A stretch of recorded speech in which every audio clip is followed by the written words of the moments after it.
Mais qu'est-ce que ça pourrait changer pour le consommateur, le fait de savoir qu'il y a plusieurs ADN de cochon? Parce qu'il peut y avoir des cochons d'origine différente, y compris de nationalités différentes. Quand on a des cochons, du jambon origine Union européenne, ça peut être du porc français, ça peut être du porc espagnol. Les conditions d'élevage ne sont pas forcément les mêmes. Les porcs espagnols, par exemple, sont beaucoup plus élevés avec du gras. Et très probablement que vous avez ce mélange, puisque la production de cochons dans certains pays de l'Union européenne coûte moins cher qu'en France. En général, si le jambon est vraiment d'origine française, le fabricant va le montrer. Il va mettre insister, il va mettre, le VPF. Là, il écrit VPF, donc là, ça veut dire qu'au moins, il y a peut-être 3, 4, 5 cochons dans cette tranche de jambon, mais au moins, ils sont tous français. Oui, ils sont peut-être cousins, mais ils sont cousins, pas forcément du même élevage d'ailleurs, mais en tout cas, ils sont français. Et donc, la première chose, donc, c'est la première surprise, c'est de se dire, il y a plusieurs ADN. Est-ce que déjà cette couleur rose, est-ce que le jambon est rose à la base? Non, le jambon est plutôt gris à la base. Et c'est les additifs, et notamment les nitrites, les nitrates qu'on rajoute, qui donnent cette coloration. Et après ça, pour stabiliser cette coloration, on rajoute encore des additifs. Tout le monde a le sentiment que le jambon, c'est le produit le plus simple qui soit. Hein, et c'est d'ailleurs pour ça, on va le donner aux enfants. On se dit, là, il n'y a rien de plus simple, de plus basique que le jambon. Et on s'aperçoit que finalement, c'est tout le contraire. C'est un produit extrêmement complexe, un produit très technologique, qui a été déstructuré, restructuré, reconstitué, refabriqué. Et c'est vraiment un produit technologique, en fait. Et c'est une alimentation qui demande, si vous voulez, finalement, tellement d'éléments pour paraître appétissant qu'on arrive à des produits totalement fades. Et là-dessus, on s'aperçoit de quoi? C'est qu'on peut rajouter des arômes de synthèse qui ont le goût de jambon. Et ça, même dans les jambons supérieurs. Vous avez analysé une grande partie des jambons qu'on a sur la table. Là, je pense qu'on a à peu près vraiment tout ce qu'on peut trouver dans un supermarché, chez un charcutier. Alors, ça a donné quoi, ces analyses? Alors, est-ce que ce jambon est bon? Oui, on s'est concentré surtout sur les jambons supérieurs, une catégorie de jambons. C'est ceux qu'on achète le plus. Oui, c'est ceux qu'on achète le plus. Hein. Alors, sur ces jambons, on a analysé justement la teneur en protéines, la teneur en collagène, en matière grasse et la teneur en nitrites et nitrates qu'on peut trouver dans ces jambons. Ce qui est assez impressionnant, c'est qu'il y a des différences entre les marques, mais finalement tout ça est assez nivelé. On est vraiment dans un produit hyper standardisé. Ils respectent les règles qu'ils ont d'ailleurs plus ou moins fixées eux-mêmes, puisque c'est des professionnels, mais il n'y a pas de tricherie, il n'y a pas de fraude. C'est juste on est juste à la rampe, quoi, et on ne va pas au-delà. Après, le bémol, ça reste qu'il n'y a aucun jambon préemballé qui ne contient pas de nitrites. Les nitrites sont des conservateurs, évitent le développement de micro-organismes et du botulisme.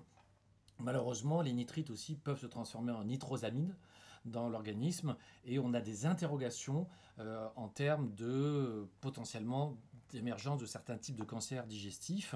Mais encore une fois, c'est des interrogations que l'on a. Donc, si vous voulez, il ne faut pas en prendre trop. Alors, on a des normes, ces normes sont respectées, mais on ne sait pas si les normes réglementaires sont les bonnes. Pour autant, on ne peut pas dire que c'est un poison, c'est un aliment tout à fait basique. On mange de la protéine. On mange de la protéine qui est ni bonne ni mauvaise, insipide. Alors comme elle est insipide, on rajoute de l'arôme jambon, de l'arôme viande, de l'arôme ceci, de l'arôme cela. On ne va pas s'empoisonner avec, mais ce n'est plus le jambon que l'on imagine. On ne mange pas que de la protéine, puisque dans ces jambons, on rajoute du sel, on rajoute du sucre, on rajoute quand même beaucoup d'additifs aussi, donc c'est pas que de la protéine. On mange de l'eau aussi. Donc le jambon, c'est quand même un produit qui est un produit très fade. Et quand vous comparez cette serviette qu'on peut aromatiser au jambon avec un produit, avec une tranche de jambon, quand vous goûtez un petit peu ça, c'est-à-dire que le produit qui contient de la cellulose, avec, vous n'avez pas une grande différence. Il a été aromatisé un petit peu au jambon. Là, vous avez la tranche de jambon. Donc un peu de cellulose, un peu de protéines, mais ça ne fait pas une grande différence. La question, elle est simple. Pourquoi ne pas prendre tout simplement un morceau de porc brut, c'est-à-dire du filet de porc ou une côte de porc dont on a enlevé le gras? Tout simplement, c'est quand même quelque chose qui est beaucoup plus judicieux et qui aura le vrai goût de porc plutôt que ce goût artificiel de porc, etc. Donc là, on est dans des dérives, c'est-à-dire une espèce de facilité où on n'a qu'à ouvrir avec finalement Une tranche de jambon, on en trouve à 30 grammes, 40 grammes. Je veux dire, ça ne vous rassasie pas. Donc il faut prendre vraiment des produits bruts, des produits frais, et pas des produits de ce type-là. Ça, c'est intéressant uniquement, je dirais, en termes de dépannage. Or là, beaucoup de gens, par facilité, vont prendre ça, vont en consommer, et finalement, ils vont avoir faim. Et qu'est-ce qu'ils vont manger par derrière? Des produits sucrés, d'autres types de produits, etc. Et finalement, on ne va pas forcément arriver à un bon équilibre. Ça dépendra de l'usage qu'on en fait. Je crois que c'est aussi, plutôt que de se battre, de s'arc-bouter contre cette nourriture industrielle, il faut arriver à en faire un bon usage, c'est-à-dire un usage très modéré, et aller vers autre chose. Et tout d'un coup, on n'est plus dans une logique comme ça de bagarre. C'est pas les gentils consommateurs contre les méchants industriels, parce que ce sont les gentils consommateurs qui sont aussi demandeurs de ces choses-là, parce que c'est tellement simple que ça simplifie la vie. Il faut qu'on ait l'honnêteté de reconnaître que peut-être il faut se compliquer un peu la vie pour manger des bonnes choses.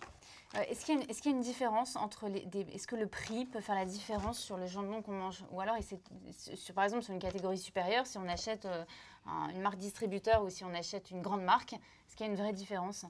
Dans les essais qu'on a réalisés avec ces jambons, la différence n'est pas liée à la différence de prix, la différence de qualité. Voilà. On a des jambons avec des prix très abordables qui ont des qualités nutritionnelles qui sont meilleures à d'autres qui ont des prix beaucoup plus importants. Je dirais plus généralement, chaque fois qu'on fait des analyses, on arrive à cette leçon depuis quelques années. Ce n'était pas le cas avant. Les produits de marques de distributeurs, qui sont moins chers que les produits de grandes marques, sont d'une qualité tout à fait comparable. Alors, il y en a un qui m'a marqué, c'est celui-là. Parce que quand on appuie dessus, en fait, on voit, il y a plein d'eau dedans. Enfin, on a l'impression, quoi, je ne sais pas ce que c'est. À nos analyses, c'est celui qui avait le plus d'eau, d'ailleurs, celui-là. Puisque dans les jambons qualité choix, on a le droit à plus d'eau que dans les jambons supérieurs. Dans les jambons supérieurs, on en a certains qui n'avaient que 63%. Alors, mais que c'est beaucoup, 63%. Mais c'est beaucoup. Oui, mais en même temps, sinon, c'est pas un jambon. Non, sinon, ça c'est un devient rôti. sec. Voilà. Donc, il faut qu'il y ait de l'eau. Il faut qu'il y ait de l'eau, mais là, celui-là, je ne sais plus à combien on l'avait dosé, mais c'était 75%. Il y a 75% d'eau. Alors, effectivement, il y en a un petit peu qui ressort. Là. Mais alors, du coup, quand vous payez votre jambon, enfin, je ne sais pas combien il coûte, mais vous achetez de l'eau avec? On paye l'eau aussi, oui. Finalement, quand vous avez votre tranche de 30 grammes, ça finit par vous coûter très très cher, mais les gens ne s'en rendent pas compte, parce que le prix d'achat est peu élevé. Donc tout ce qui va être autour de 1 à 3 euros, c'est attractif, si vous voulez. Mais au final, il faut voir ce qu'on a dans son assiette. On parle aussi sur des choses, pas simplement les allergies, mais sur les recherches de salmonelle, des choses comme ça. Enfin, est-ce qu'il n'y a pas eu de scandale sanitaire récent sur le... D'une manière générale, sur le plan ce qu'on appelle microbiologique de la maîtrise, si vous voulez, des virus, des bactéries, etc., les produits industriels sont assez sûrs. Le gros problème des produits industriels aujourd'hui, c'est toute la chimie qui a été ajoutée et toute cette transformation qu'il y a pu y avoir. Or, cette chimie qui a été ajoutée n'est pas forcément toujours bien tolérée, au contraire. Et donc, c'est là-dessus qu'il faut faire de gros efforts dans les années qui viennent. C'est ça. L'ancien risque est mieux maîtrisé. En plus, là, on a un produit qui est cuit, ce qui n'est pas le cas d'autres charcuteries. Donc, ça permet d'éliminer quand même pas mal de choses. Mais donc, de ce point de vue-là, les fabricants ont raison de dire que c'est de meilleure qualité sanitaire qu'avant. Mais maintenant, sur le plan microbiologique. Voilà, c'est ça. Maintenant, il y a un autre risque qui est celui de cette composition, cette multiplication de chimie à l'intérieur de ce qu'on mange, à l'intérieur de l'alimentation. Alors qu'est-ce qu'on fait? Ça veut dire qu'il faut plutôt se tourner vers des produits de charcuterie? Ah, si on a un bon charcutier, il vaut mieux prendre ce jambon, celui-là, qui est un vrai jambon avec du goût, avec de la texture, qu'on peut mâcher, qui est bien meilleur et qui est à peine plus cher que les jambons, je dirais, haut de gamme, les jambons supérieurs du haut du supermarché. Et franchement, c'est même pas le même produit, quoi. C'est pas le même produit et c'est à peu près le même prix.